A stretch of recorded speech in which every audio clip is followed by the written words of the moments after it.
Welcome everybody to Service Drive Revolution. Mario, I'm pissed. What's going on, Chris? I got a DM from somebody on Instagram that's an advisor in our program. Okay. That works for one of the coaching group stores, and he's sitting in a Honda training meeting, and they're playing our videos in the training, the free ones from YouTube. So they played Circle of Trust, they played Pet the Dog, and one other one's like the 5 keys to being selling tires, I believe, or something like that. No, that's selling tires is in the on demand. You have to pay for that. But I've always said, like, I'm gonna give away better content than people charge for, because then the stuff that other people charge for will be useless, right? Because they can find free stuff, but it's a catch-22 because when you give away really good free stuff, corporations use it without paying for it. How do you think I should feel about that? I'm going to say good in a sense that they're using our training. Like it's a compliment. Yeah. But at the same time, it's keeping them from getting to the real stuff. Yeah, well, the stuff that they pay for is better, but still. I think you should feel proud. I'm mixed about it, honestly. I love Honda. We have a lot of great Honda clients, but man, playing our stuff in their like corporate training, like what are you paying those trainers for? Right. If they're playing, like I asked the guy, I'm like, do they have a workbook? He was like, no. Now, I always find it interesting when people tell me about CSI. Our corporate trainer wants to see your stuff. We're like, wait, what? The car business still is full of a lot of shady characters. It's funny. We kind of live by a different set of rules, but it's funny. Well, today's show is amazing. We got some fun stuff. We're going to answer some of your questions. One of the questions, we're going to do 2 here, but one is, do you believe the parts department should contribute to advisor pay as long as we are paying the advisor on labor and parts? Interesting. And then one other question is a little more long tail that will be fun. We're going to talk about changing habits in 2020 and something that I saw Mario accomplish that I was really proud of him for. And then I'm going to talk about my favorite things of 2019. One of which, I bought all the coaches, and I have Mario's here right now. So he's going to open it. It's wrapped. Yes. And I bought it for all of our coaches because I literally think it's changed my life. Definitely has saved me a lot of time. And I believe it will change your life also. In fact, I'm pretty sure. I'd bet money. I'm excited. It's going to change your life. Can we start with that? No, we can't. We're gonna get to that. Okay. Couple things in the news that are kind of interesting.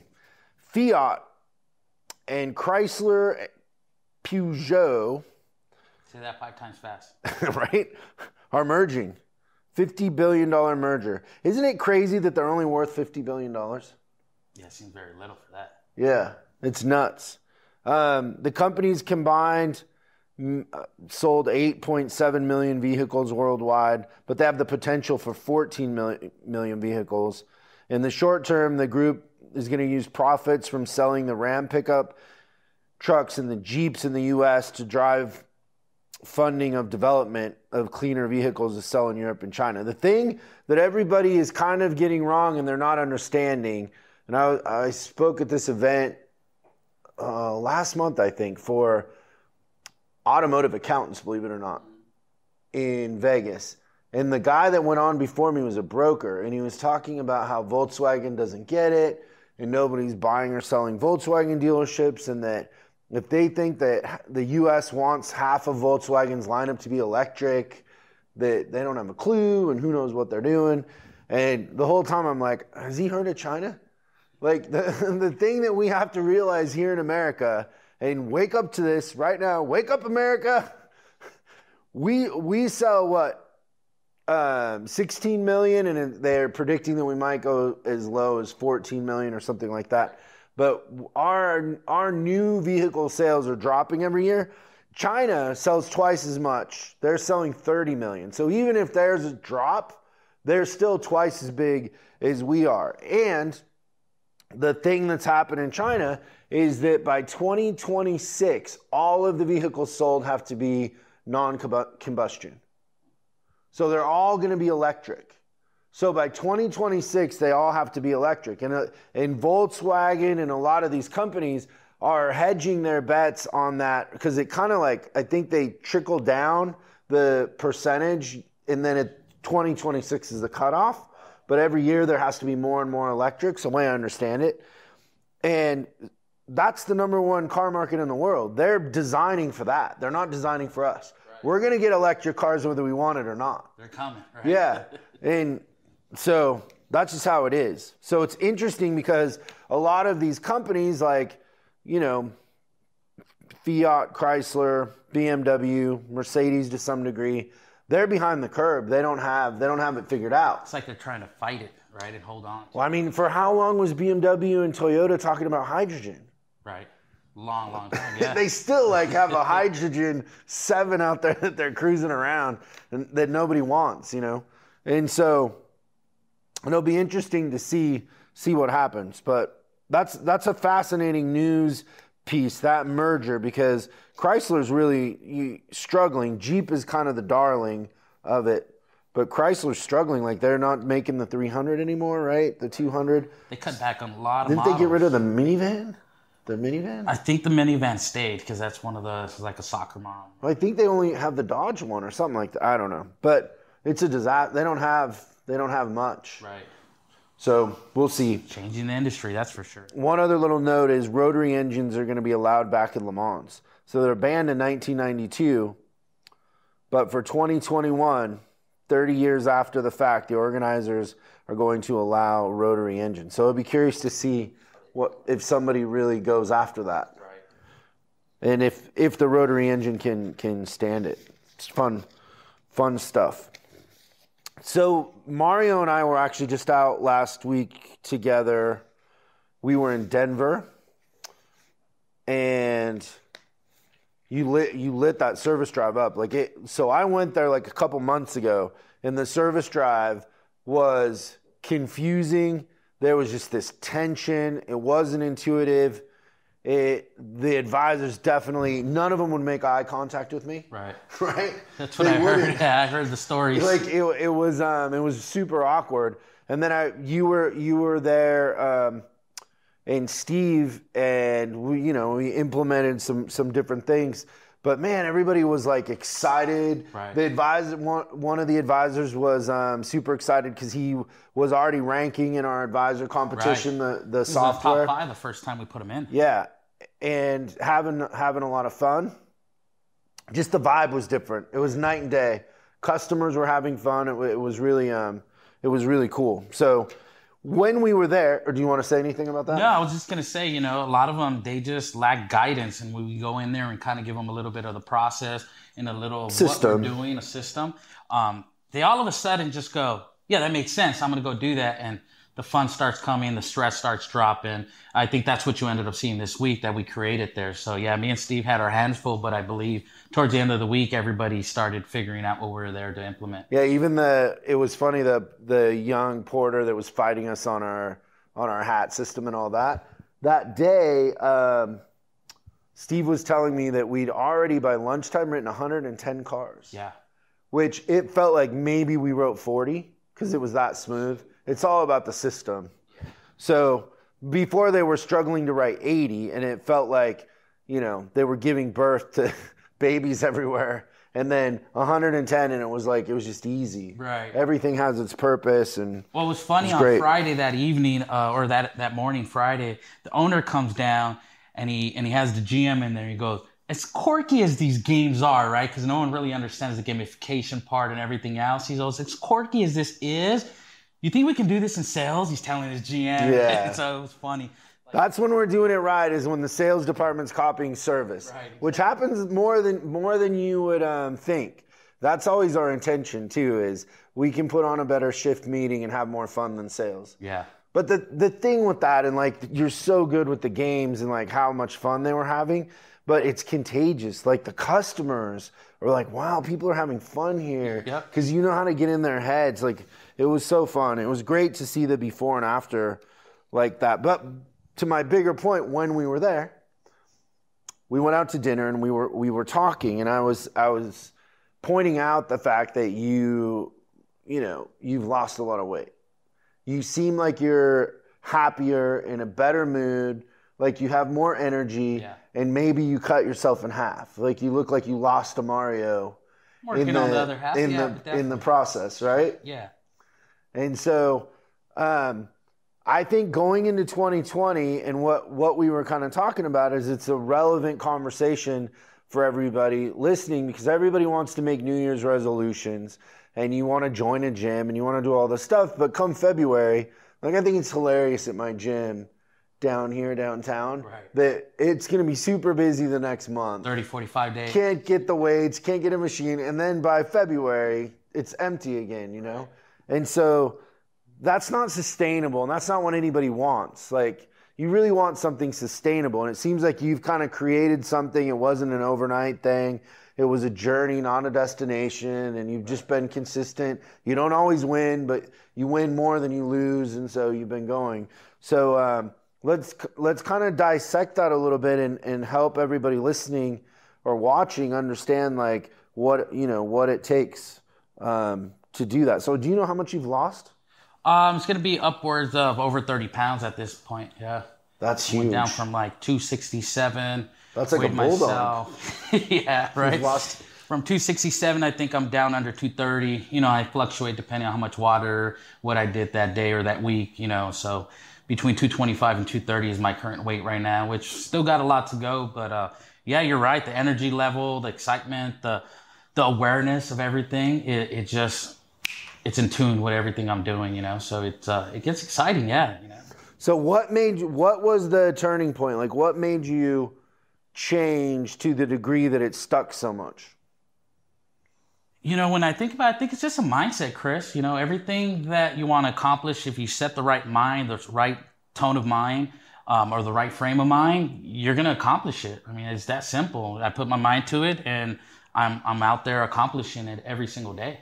But what made you put your mind to it? Like, there had to be some sort of trigger. You know, you make me think about it.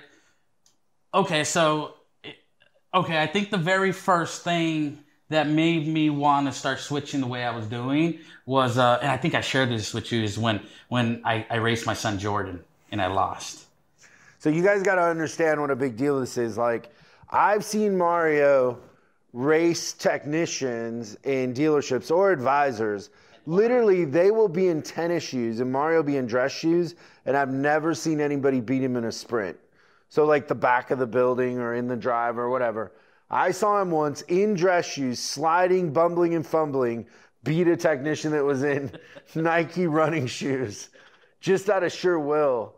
I need to get my coffee. He's fast. If he's anything, he's fast. So your son Jordan is 13? He just turned 14 last week. 14. Yep. So he beat you? He beat you. And how long ago was this that he beat you? So he beat me back in, I want to say, about August, July, around my birthday. And since that time, we around raced your birthday, again. did that play into it? A lot of it was like, man, am I getting old? Did I lose it? You know, is he beating me? But ultimately, I felt like, you know what? He had an advantage. I'm out of shape. He's constantly training. He's constantly, you know, working out. You gave him an advantage. I gave him an advantage by being out of shape. By being out of shape, yeah, you're right. So that was the turning point, right? Well, just losing and realizing, listen, I can go beat, you know, a 25, a 30-year-old porter, maybe 10 years younger than me in a heartbeat. And then I have a 13, 14-year-old kid that just beat me. And yeah, I never thought about how out of shape I am. Wait a minute, rounds of shape, right? I never thought about how out of shape I was. It never affected me until I lost. And I started really looking at, why did I lose? Did I not run right? Did I have wrong form? You always go to your system first. And then you realize your system's intact. It's just you're carrying around a lot more weight than you're used to. And the minute you lose, you start realizing what you can do right? So I think that was the starting point of, I lost a race. What can I do so this never happens again? So hold on, take me to that moment, because you and I have competed in, mostly basketball. And even though, you always find a reason to bring that up, huh? Yeah, I beat him 13 games in a row, everybody. But the thing about it is you talk trash the whole time. So You're doing this with Jordan. Are you talking trash? Are you getting in his head? Because that's your go-to strategy for everything. Okay, so you're talking trash. You're telling him you can't beat your old man, whatever. How far are you guys racing? It's good, 100 meters. 100 meters, which is how many yards? Probably shy of 100 yards. You're probably a little shorter. Yards. Okay, that's a long. Yep. That's a long. That's usually coming from track and always running track. To me, it's Football like field. 100 meters will tell you a good race. And it kind of works in my advantage because I have a good start, but then I start powering. Once I get to like 60 yards, I start really getting my form down and running through. Okay, so you do the ready, set, go. You're talking trash. Yep. And then you guys both take off. And at what point is he beating you? You know, I don't think he beat me until the halfway point where in my head, that's when I start pulling away. And I never pulled away. And were you winded? No, all honesty, I started kind of doing a little leg workout, and I did this one weird exercise that I never seen anybody do, and my legs were tired and sore. But again, that's just an excuse, right? I felt like every time I lifted 10 pounds, 20 pounds was just bringing it down. I think you were running with concrete legs? Yeah, it really felt that way. But at the end of the day, a race is a race. If I accept it and I lose, I lost. Okay, so halfway through at 60, he pulls away. Yeah. And then what are you thinking? How do I pull back? So I'm thinking form. I'm thinking, keep my arm right up to my chest, right down to my waist, like my track coach used to tell me. And nothing I was doing was closing the gap, and I just felt defeated. I just felt like I was. So then pissed. do you tighten up? I was pissed. Honestly, I didn't even finish the race. You gave up. I just pulled away, and I just said, "This sucks." I wasn't ready, and obviously, him being wasn't my son, ready. Yeah, I gave every excuse in the book, Chris. Is you don't realize how quick excuses come to the surface when you lose. You have every excuse in the book, and Jordan being my son, and obviously growing up with me talking, to smack to him every single sport or any game we play, he comes with it. Oh, who's faster? Who's the king of the race now? And it just started, and that just added fuel to the fire. I was pissed. I was livid. Didn't even want to see him. I almost wanted to send him home walking, but knowing that, you know what? Don't let him get to you. You want to punish him? I wanted to punish him for beating me. For being a mini Mario? Exactly. It hurt, Chris. It hurt. I mean, there's a weird thing that happens there, though, when the son surpasses the dad. Yeah, but I didn't think it was going to be this at this age. I'm thinking, 17, 18, you're going to college, or you're going to be playing with semi-pro type You're of like people. a mini man right now. He's still a big boy. He's a little kid in my eyes, He's still, has his finger in his mouth, and he's asking for, cartoons, and this guy beat me. Yeah. So the humiliation of it, you start thinking about, like, okay, I'm letting myself go too much. My habits are creating something I don't like, right? Chris, I don't even know if I shared this with you. 1 or 2 weeks from that incident, from me losing to my son, I'm heartbroken, and I'm having all these thoughts running through my head of why, how did you let this happen? We're at my friend's or my sister-in-law's house. We're having a bingo night for her family, and everybody's there. And, after a couple of drinks, actual bingo. They love bingo. And my lady's, mom loves bingo night, so we decided to have a bingo night at the house. And so, after a couple of drinks, you got to go use the restroom. So I'm in line because it's a house, and everybody decides to go have it at the same time, right? Go. There's one restroom in the One restroom, and we're there, and I'm in the hallway, and, we're having a conversation. I'm talking to Chris, my brother-in-law, and we're just having a conversation, and I see Dean, which is a little nephew, my little nephew there. He's walking back and forth, and just kind of. Dean? Dean's probably like 5 or 6. Little guy, and then Dean has an infatuation with boobs. How do we know this? Because his mom tells me that he grabs everybody's boob, right? Every time there's boobs, he'll go up to them and just grab them. Is that okay if a 5-year-old just grabs people's boobs? I don't know. I think, everybody has an infatuation of some sort, right? But girls just forgive him because he's 5? Well, he's 5 or 6. What are you going to tell a 5 or 6-year-old, right? And so they're almost like, oh, my God, and they kind of play it off as a 5, 6-year-old. I think he's smart, and he probably does it on purpose by now. But that's not even the point, Chris. I'm in line. I'm talking to Chris, my brother-in-law. And we're in there, and I'm waiting to go in next. And I see Dean back and forth. He comes over, he just stares, and he flicks my boob. Chris, don't laugh. Chris, imagine.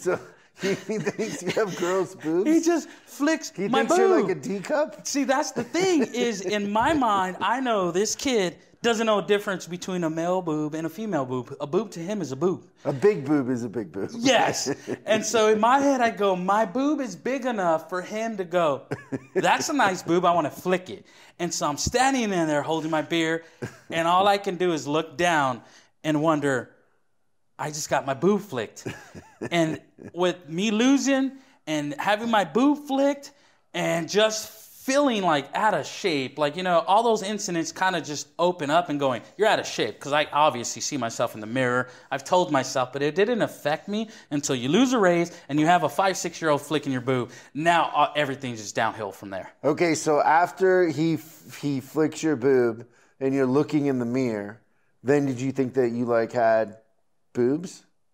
At that point, I know it was I have time boobs. for a training bra? At that point, I'm not Or were that. you bigger than a training bra? Not that. I definitely you a could B probably cup? go bra style now. What cup size would you have been? I don't know. I don't know how that works. I just know it's something. Come on, something you don't know big. how that works. I don't know how that works, right? And Really? So if I had to guess, 36D. C cup? Is that how it works? I'm probably a 36. No, I probably want to be smaller, not bigger, right? So I'm probably a B cup. Well, you were looking in the mirror. What I was didn't it? put a bra on and measure it, Chris. But you kind of made the connection. You're like, I made the connection. My boobs are too big. I got man boobs. Yeah, not just my boobs. I started looking at everything, right? It's like, well, I have no neck. I got boobs. I got, love handles. Like, everything was just downhill. I'm like looking at myself through a microscope and looking at everything I need to fix. So losing a race, having someone just kind of body shame you is the way I kind of perceived it, right? It was just the start of dude, I got to do something. But I didn't do nothing. That was just no. That was just a mindset. So from Jordan to you have a D cup. Yeah, you didn't do anything. Well, that was in 2 weeks, right? And that was I thought the Jordan thing would have been enough. Well, the Jordan thing really made me go, you probably got to get into the gym, right? So I got to maybe start working out. But you know what was a big turning point? You remember when we went to Chicago?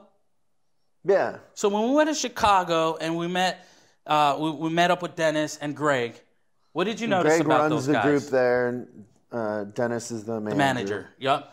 What did you notice instantly about those two guys? Well, Greg for sure lost a ton of weight. Ton of weight, and right? he had hip surgery, which surprised me because usually, you're not that active, right? Yeah, because he had his whole hip replaced, I think. Yeah, and then so you have Dennis, the manager, and then Greg, the one that operations manager.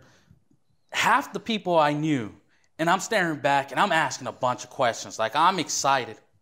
Because if you're half the person that I used to know, then I eventually want to be half the person that people knew me as. So I'm asking them all these questions of, what are you doing? Are you working out? And, the funny thing is they actually had different routines, but they had the same result. So they had different routines, and I knew you were asking them about I was asking their a bunch of questions. I realized really quick that I didn't want to do what Dennis was doing. He had just Patricia coined it the best. He had a bum's diet, right? Because it was like a can of beans and some tuna. And that's what he ate every lunch, right? And I'm looking at well, you definitely got the results that I'm looking for, but I don't know if I want to do that. I don't think I can do that for the rest of my life, right? And once I started talking to Greg, the interesting part is he told me, I'm reading this book. Yeah, I remember that. Him saying, read this book. Yeah, and so I asked him. What was the book? It was Burn the Fat, Feed the Muscle. Burn the Fat, Feed the Muscle. Yep, and I believe it was by Burn the Fat, Feed the Muscle by Tom Venuto or something like that. Tom Venuto. And so I got the book. I got it on my Audibles, and instantly I started reading it right away. And, I did frame myself as, I'm not going to learn nothing. This is obviously going to tell me, hey, don't eat and go work out. But ironically, the way they explained it, it resonated with me. It made me really understand that diet is 80%, fitness is going to help you, but it's not the way to go, right? And so I guess let me back up for a second. For a long time. They always say abs are made in the kitchen, right? Yeah, and so to that coin, the way I grew up was eat what you want, just work twice as hard in the gym. So I always worked out very hard. Which works when you're young. Yeah, and so I took that mindset, and that's what I knew is if you want the body, you got to go build it. right? And forever, I don't know if you grew up like me, Chris, but when it comes to eating, Hispanic, mothers don't really teach you the right macronutrients that we're supposed to intake. They just cook a Thanksgiving dinner every dinner for dinner. And Thanksgiving dinner, if that's tortillas and we'll have our protein, and it's like 20 to 30 sides, and your mom's cooking as she's serving you more food and more food and more food, and the last thing that they always say is, she gets mad if you don't eat. Yeah, make sure you polish off that plate. Don't throw away the food. People are suffering. They don't have food, so you just learn to eat everything they serve, and then not even manage, how much portion size or anything. Yeah, and in a Latin family, food is very much a part of that's how they the show whole they ritual. love you, right? Yeah, it's part of the whole thing. So I have the mindset of eat what you want. If you want to burn it, go work out. The book really, it resonated with me that I feed the muscle, meaning I'm going to go to the gym, I'm going to work out, I'm going to break my muscle, right? You're tearing it apart, and then you need to feed it. So you got to have the proper nutrition for you to recover faster, for you to go out and be able to work out the same intensity you did the day before. So that's how I started understanding, food is fuel, right? Not entertainment. Not entertainment, exactly. Yeah. And most of us perceive it as, well, I can't wait to go eat, and we overeat, and we'll go from a sampler or an appetizer to all these little things before we even get our meal. And by that time, you went over your calorie intake, right? And so when I understood food is a fuel and I got to look at it differently, and depending on what fuel I eat, that's how fast I recover, I go, I got to change my diet. Yeah, so a lot of people listening to this are working long hours, right? Yeah. And so the thing that impressed me about traveling with you a couple times recently was that, even if you're a service manager working 10 hours, your thing is you're staying in a hotel, so you don't have a kitchen and all that when you go to stores, right? Usually, but nah. No, usually you don't. And so you're eating out most of the time. Second of all is you're in the store by 6:15 probably. Yep. So you don't really have a lot of time in the morning. Although you could make it work, you'd have to get up pretty early. And then you're working until 5 or 6, and then you're starving by then, like most managers or advisors, right? Yeah. Like you're really not putting food as the priority. Right. And the food actually is probably more important than the working out, like we established. So every time that I've traveled with you recently, you're getting in a workout before we go to dinner. And you kind of are planning out, it seems like you're planning out your meals better. What is changing? What advice would you give to anyone watching this that kind of has that, I stand at my desk all day, I don't really have time for food and workouts and that sort of thing? Preparation, Chris. At the end of the day is you got to prepare yourself. Not only when am I going to work out, how long am I going to work out for, what is the goal when I'm working out? And then you do the same for meals. And so in me understanding, how important meals are, I realized that the hotels where I'm at are actually giving me very good breakfast meals. But it's a choice, right? I can go for the waffle, and I can go for the extra bacon. But if you realize it, they have hard-boiled eggs. And so I typically eat 3 hard-boiled eggs, maybe get an oatmeal and a little yogurt, because now I understand that there's so much fuel in it. There's a lot of protein in yogurt. The waffles things are that I didn't eat. Yeah, waffles are definitely entertainment, right? But once you understand that, and then you start making the proper decision when you're snacking. So I'll have an apple. One of the things that I'll eat is, I do a lot of beef jerky because it has protein. It kind of just keeps me from really making a bad decision. Because when you go too long without eating, now you just want something in your belly, right? See, that's the thing for me is I go too long, and then it's like I just want a pizza or whatever because I just got to eat. Right. So it's all about the planning. You gotta have some healthy snacks that you're going to like, and you can just grab your bag and eat something before you go too long, and then we make wrong decisions at that point. Yeah. I think, and I don't know, you can tell me if you feel this way, but the eating is more for your weight, but the working out is more for your mind. The way I understood it, I agree 100%. The eating is to fuel yourself. The working out is to burn the excess fat, right? No, but I mean, when I work out, I have a clearer mind. I make better decisions. I'm calmer. Right. So my ADD. what I was going to add to that is, as you're focusing to burn the fat, and you start doing workouts to burn the fat, your brain starts kind of opening up, and your heart and everything just feels like you can breathe better, you can think clearer. Like the awareness that you do in working out is a form of meditation, right? And so I don't know if you remember a couple weeks back, or I would say a couple months back, when anybody said something about running, I would roll my eyes and be like, yeah, right, I don't want to run. And now I'm excited to go run. One of the things like preparation, I have a minimum requirement. My minimum requirement is I have to do a mile every day. That's the minimum requirement. That's it. No matter what. No matter what. Rain, snow, sleek, or shine, do a mile every day. And so what I've noticed is when I do a mile, now my body feels warmed up. Guess what I want to do? Another mile. I want to work out or do another mile. And so your brain just starts craving. Yeah, people always say the hardest part of working out is putting on your tennis shoes. Just getting in there, right? Yeah. Once you put on your shoes, you're going. Yeah, you don't want to waste the day. You're already there, and you might as well get a good workout in. But it's putting so yourself guys will say, like, put your tennis shoes right by your bed, roll out of bed, put them on, and then you'll never look back. Exactly. No, that's awesome. Well, I hope that inspires you guys going into 2020 that, it's a long-term game. It's not about the quick win, right? No, that's the biggest thing, You've been Chris. sticking to it for a while. I tell myself every day, Rome wasn't built in a day, right? And neither did I get fat in a day. I didn't get fat in a day, and I'm not going to lose weight in a day. So it takes constant, repetition of what I need to do. What's an interesting part, and I want to mention it, is I talked to one of the directors, Gary Hall, and we were talking the last time I was in his store doing a live and dry. And he mentioned, and I remember he did this for a long time, and we started talking, and he's reading this book again. I'm sorry that I forgot the book, but the conversation arose of taking cold showers. The Tony Robbins thing. It was a Tony Robbins. And so we're talking, and he's like, yeah, I still take cold showers. I'm like, dude, I don't want to take a cold shower. Who wants to take a cold shower? He goes, that's the whole point, Mario. So he broke it down where it made sense. And in the mindset that I have, I decided to give it a try. And Chris, I'm not lying when I tell you it works. Taking cold showers works. And here's how I understand it to work. Do you want to take cold showers ever? Well, I know this punchline. I did cold dunking for a while. So yeah, right. I get it. But tell them why. The whole punchline is no one ever wants to take cold showers. So if you actually force yourself to take cold showers every morning or afternoon or night, whenever you shower, just take cold showers, you force yourself to do something that you don't want to do. And eventually that starts transcending into everything you don't want to do. And so the way it worked for me is I'm human. There's sometimes that I don't feel like waking up early to go work out, or maybe I get to the hotel room a little late and I start giving myself excuses of why I'm not going to work out.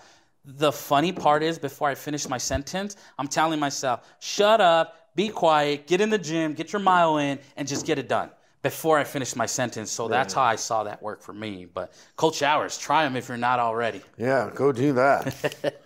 They're really fun.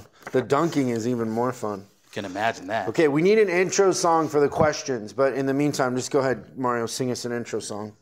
Kumbaya. No, it's like questions from the audience. Oh, a little questions from the audience. Questions from the audience. We're listening to you. Just like 2 Chainz. Unbelievable. Okay, so this question is from Sal Borgogna. Sure. Borgogna. Sal, you and anybody who submits a question on LinkedIn, YouTube, or just email us directly at info@chriscollinsinc.com. We're going to send you some swag. Ooh. A Service Drive Revolution t-shirt, hat, coffee mug, maybe notepad, something like that, but some fun swag. So thank you for your question. This one is a mouthful, but I'm gonna read it. Try to keep up here, Mario. This is hard. Hi, Chris. I've been listening to your podcast since this summer. I've been in the auto business since '98. Started at Pep Boys, stocking shelves, then parts counter, and in 00. So I guess he's saying 2000. I started working for BMW as a parts advisor in '09, and I started as a service advisor for Nissan. But after pay cuts, I left and have been at my current dealership Chevy since 2012. This dealer is way different than I am used to. It is so focused on sales and we get little respect, LOL. But the owners never messed with my pay plan, and in March of this year was promoted to service manager. And just like you speak on your podcast, I never was trained to do it, but we have been averaging $30K more a month parts and service, but I think we have more growth available. The shop is not huge. We have 15 bays and 2 quick lube plus an alignment rack. I have 4 quick lube techs, but have been noticing exactly like you say, they're missing a lot of the MPVI. So what is MPVI? Multi-point vehicle inspection. Jeez, we just call it an inspection. So I was thinking of teaming 3 of them up with a techs, and so the tech can look over the vehicle and mentor them, but keep 1 in quick lube bay for cars under 30,000 miles. Little skeptical because we generally have 50 appointments daily, and some days 25 of those are quick lube. I have 3 advisors. What are your thoughts on a 4th? I'm trying to convince the owners it's the way to go. Also working on new pay plans for advisors right now. I have it the way it's always been $2,500 month salary plus 4 to 6% of customer pay and warranty labor sales. I got to underline these questions. There's too many questions in here. I did very well on this pay plan, making $100K a year, but I wrote up 20 or more cars daily. Well, I have lots of questions, but really curious about what you think about my plan with the quick lube. Thanks for your help. After Christmas, kids are expensive, LOL. I plan on buying your books and an extra copy of $1 Million Service Advisor for my stepson. He's in Florida and working parts for Mini Cooper and wants to get into service. Okay, first of all, Sal, if you're making $100,000 a year, you can buy a $25 book. Right. Jeez Louise. In fact, you can afford $8 a day and buy our online Service Manager University, Service Advisor training for all your advisors, and all of these questions would be answered. But here's the thing, bro, is it would be really hard for me on this show to draw this out for you. You need to get in Service Manager University and do all the steps to figure this out. Because there's a couple things. One is, if you don't have the right balance of the techs inspecting the cars, and bigger yet, you need a process that you're growing your own techs to become better at inspecting. So those quick lube techs need a career path to become C or B techs within a year or so. So the way you're doing a quick lube isn't going to work no matter what you do. If you have veteran techs coming over there, there's probably a chance either you're going to pay them to do those inspections, or it's going to be unproductive and they're not going to want to do it after a while. So you need to reset up the whole shop. Just the basic... You're asking us to give you advice on fixing something that is you're not going to fix it with a Band-Aid. No. You need the right structure in the shop. And so the structure that we set up in the shop is completely different than what you're thinking. And so that would be my advice there, is I wouldn't do it that way. I would get into Service Manager University and learn how to lay out your shop. On top of that, you need to have pricing strategies and a system that you're creating more sales per customer coming through, and that's all about the customer experience. And so when you ask me, should I add another advisor, you're leaving out an important element there. What are your hours in your shop, and how many ROs are they writing? I don't know if you're open Saturday, Sunday, from what time to what time. So yeah. we need more info. Too many unknowns there. But we have a formula for that, and a formula for how many they should be writing a day. Now, you're saying you have 50 appointments a day, but that doesn't tell me how many you're writing. So if you have 50 appointments, are you writing 75? Like what, how many ROs at the end of the day are we actually writing? Your pay plan is not how I would do it. I never understand why dealerships complain about their parts to labor ratio being off and completely falling off the last 5 to 7 years, and they're paying advisors only on labor. It's crazy. It's ludicrous. Like you probably know this from being an advisor. So a customer has an extended warranty. Extended warranty says we're going to send you the part. Whatever. Like, you miss out on tons of part sales by not paying the advisors on parts. Every RO has a part.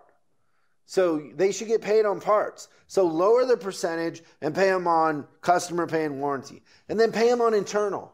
I don't understand why you would want a customer's first impression to be advisors that aren't paid on internal on a Monday when sales promised them a bunch of stuff, or they just bought a car and they got to come into service and everybody's walking around it and they don't want to write it up because they're not paid on internal. And if you're going to say, well, that's what their salary's for, or that's their job, or, oh no, my advisors don't do that, you're crazy. They do it. They're doing it every day. They're walking by internals. I hear it all the time. I see it all the time. So you probably know that from being an advisor yourself. But pay them on customer pay, warranty, internal, parts, and labor. And don't pay them on gross. Gross is ludicrous. We control the gross with our pricing strategies. Be a better manager. But this whole thing where everybody's paying on gross, memo. Advisors don't know what gross is. They don't know. They don't understand it. You're paying advisors on something they don't understand. Sales, they can figure out what they're tracking to make anytime. Very easy. It's crazy. It doesn't make any sense. Was there another question here that I missed? Bro, you need help. I don't know.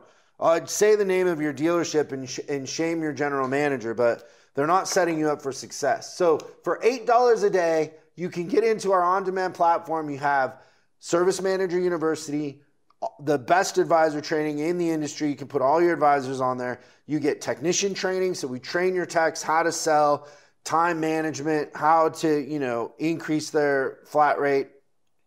There's Pet the Dog customer service training in there. There's technician tree recruiting in there. So good stuff.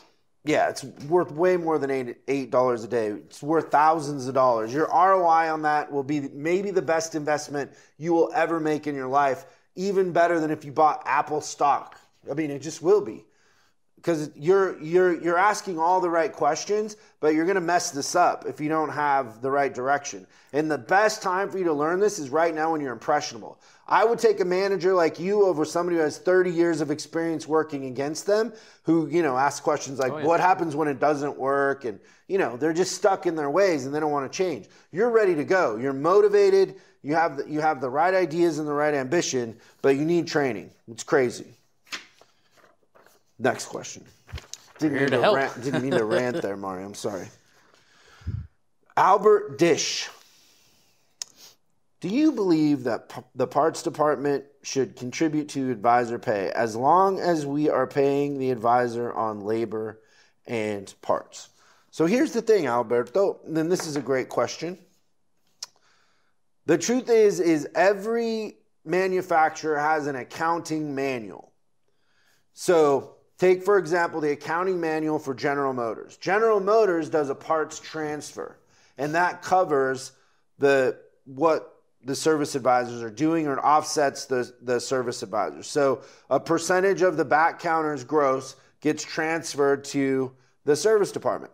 A BMW financial statement, for example, splits the advisors, the warranty administrator, and the cashier with parts because they're selling parts, right? Warranty's claiming parts, so they split it that way. So what you want to do is you want to go to your office manager and you want to say, I want to see the Mazda accounting manual. And then it's right there for you. It will tell you what to do. So this isn't about my opinion. It's about how the financial statements are set up. Some are set up with transfers. Some are set up to split the advisors. And so Mazda will have that in their master accounting manual of how you should account for all the expenses. It'll be right there. And that's how I think you should do it. That just because that's how they set it up. Second of all, if you're in a 20 group or you're comparing numbers with another Mazda dealer, it's best if you're following the right accounting practices. Right. So good question, but I would give you the homework to go to the accounting manual and see what it says. That would be the best form there. But good job. Can you believe how many people don't offer their managers training? Like how many millions of dollars they leave on the table? I wouldn't if I wasn't on the field seeing it firsthand. It's nuts. Our industry is in turmoil.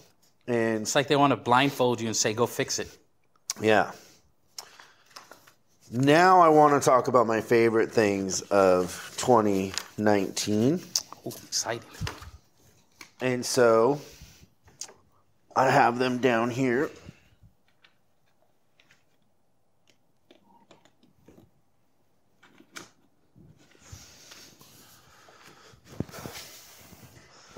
And I thought I could start this by talking about our listeners and which Service Drive Revolutions got the most downloads. Nice. In 2019. Do you have any guess what the number one is? No. Let me give it a whirl here. Is how cute kittens are or something like that? Why would you think that? I don't know, because they always get a lot of hits. They do. No, I'm joking. What's number one? Why Trump's tax reform might cause a dip in car sales and what you can do to stay ahead.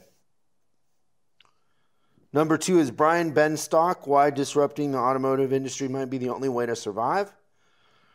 And number three is why you should stop following the golden rule with Glenn Lund. It's Lundy, right? Yeah, Lundy. That's misspelled on there. But those are the top three. Fascinating, right? Yeah. Okay. While I'm doing this, do you, Vanna, can I get your help really quick? Can you put that up here for him? So Yes. If you're listening to this and not watching it, this is wrapped very nicely in black and what do we call that? Tan, checkered. So go ahead while you're opening that. I'm going to talk about. So this book here didn't come out in 2019. In fact, it's 2016, but I discovered it in 2019, and it's Teaching Excellence, the Definitive Guide to NLP for Teaching and Learning by Bandler and Kate Benson. So Bandler is one of the founders of NLP, and the story is that Kate met Bandler at one of his workshops and said, "You're using NLP on me to teach me NLP." And he said, "Yeah, of course I am. That's how you learn better and how it'll stick." And she said, "Well, why doesn't anybody teach school teachers how to use NLP to teach?" And he said, "I don't know." And so they decided to write a book together for school teachers. But there's two things about this book. One is it's going to teach you how to train your employees better. But second of all, it's going to teach you NLP. It's one of the best ways to learn NLP. So that's one of my favorite things of this year. Second is these, have you tried these yet? These new Apple No, not the. Is that the earbuds, pros ones? the Pros. Yeah, I heard really good reviews about They're that. amazing, and they're amazing. I should get these for all the coaches too. They're amazing also because you can talk on the phone with them and they sound amazing. Really? Yeah, that's what So I you heard. can walk around and talk, and they're great. Man. There's not one that This starts thing big and then goes changed- small, right? That what? It starts in a big box and ends up being a small one. Oh, like it's a joke Yeah. gift? Well, you never know. I was trying to unwrap it nicely, but that never works out. Okay, one of my other favorite things was the gift from my team. So for Christmas, everybody pitched in. Did you pitch in, Mario? Yeah, I did not. You didn't? Nope. So I guess everybody but Mario. Everybody but Mario. Pitched in and had this guy, Christian, come in coach? and break down Queen's. I can't find the guy's name. Open the world? Do you guys remember his name? Here it is. Christian James Hand. So look him up on the internet. Christian James Hand came in and privately here in the office broke down Bohemian Rhapsody track by track for us, and it was incredible. And I'm going to have him back if he's available for the upcoming service manager meeting with the elite group, the elite service managers. And we're going to have him break down a couple songs just so they can experience that and it kind of go through his business model. So what this is, Mario, is it's the Away suitcase. Is it the one Have you seen mine? the silver one? Yeah, the silver one. Yeah. So Oh, this is cool because I actually was. he's pulling out this suitcase. It's a carry-on aluminum carry-on suitcase by Away. Nice. And so there's a couple things that I love about this thing. First of all, here's your initials are on here. Beautiful. MP. So lay it down like this, right? And so when you open it up, I got you this too, a little toiletry thing. So one thing is this right here you have for your dirty clothes. So you have a bag for your dirty clothes, which is amazing. Second thing, and this is what is the best part of the whole thing, is these cinches. So what it has, if you're listening and not watching this, is it has this little, what would you call this? Like a little separator that has these bands around it. But you put all your clothes in here, and then you cinch them down so you can get twice as many clothes in there, and it'll still close. Nice. And you cinch them, and you don't have to fight them. So, like, I can put a week's worth of clothes in here and don't have to carry the, a one that you have to check. Yeah, the check ones. You can put it in there, and it still closes. And then you have all the room in the world. And then you can put two pairs of shoes over here. It's amazing. Oh, man. Then the last thing, what's this right here? Oh, a little charger kit. Yeah, and it has a little charger for Battery your phone. charger. Nice. This is amazing, Chris. It's going to change your life. Thank you so much, Chris. You're welcome. Dude, you get Steve one of these too? I was just all making the fun of one. him of how he carries this huge one, and Christian does the same thing. So I got Christian it was one, perfect Vicky, timing. Hoglan, everybody. This is awesome. Thanks, Chris. Yeah, so you guys have to understand when you travel as much as we do, Want to make this it is as like easy a as lifesaver. possible. Because if you don't have to check a bag, that extra 30 minutes means the world sometimes, especially when you're coming home. And the charger, you don't know how many times I'm stuck and I need to charge something. This is going to come in handy. Too. This is awesome. So let me Right see. on. There's one more thing on my list. Two more things. These reading glasses by Caddis. And these are the Mr. Cartoon ones. So you know Mr. Cartoon, the tattoo artist? Yep. He designed these. It's his signature one. I love these. So I went and had my eyes checked this year, and I thought I would need really, really fancy prescription glasses. But the truth is that I just need 1.5 readers. And so I love these glasses. I love that they were designed by Mr. Cartoon. I should go get a tattoo by Mr. Cartoon. I've always wanted one, but I'm kind of chicken. What are you going to get? Well, with him, you kind of got to do something more Latin, right? Like writing. A little style. Something like that. That'd be cool. But I wouldn't know what I'd want. That's always been a problem. Then the last thing was seeing Bon Iver at the Forum. So I know you guys make fun of me all the time because you don't like Bon Iver.